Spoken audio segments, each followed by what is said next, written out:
सातबाराच्या बातमीपत्रात आपलं पुन्हा स्वागत।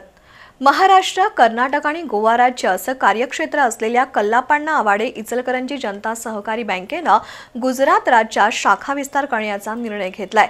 त्या दृष्टीने बँकेची वाटचाल सुरू आहे असं अध्यक्ष स्वप्नील आवाडे यांनी सांगितलं। या वर्षी सभासदांना 10% लाभांश देण्याची घोषणाही त्यांनी केली। बँकेच्या वार्षिक सभेत ते बोलत होते। कल्लापण्णा आवाडे इचलकरंजी जनता सहकारी बँकेची 63वी वार्षिक सर्वसाधारण सभा पार पडली। मुख्य कार्यकारी अधिकारी संजय शिरगावे यांनी विषय पत्रिकेचं वाचन केलं। अध्यक्ष स्वप्नील आवाडे यांनी बँकेच्या कामकाजाचा आढावा घेतला। या आर्थिक वर्षात 5,000 कोटी रुपयांचा व्यावसायिक टप्पा बँक पार करेल असा विश्वास त्यांनी व्यक्त केला। माजी आमदार प्रकाश आवाडे यांनी उद्योग वाढीला आणि कामगाराला मालक बनवण्यासाठी या बँकेनं बळ दिल्याचं नमूद केलं। प्रधानमंत्री आवास योजनेच्या माध्यमातून 3,000 घरकुलं उभारण्याचा मानस असून या उपक्रमासाठी आवाडे जनता बँकेनं पुढाकार घ्यावा असं आवाहन त्यांनी केलं।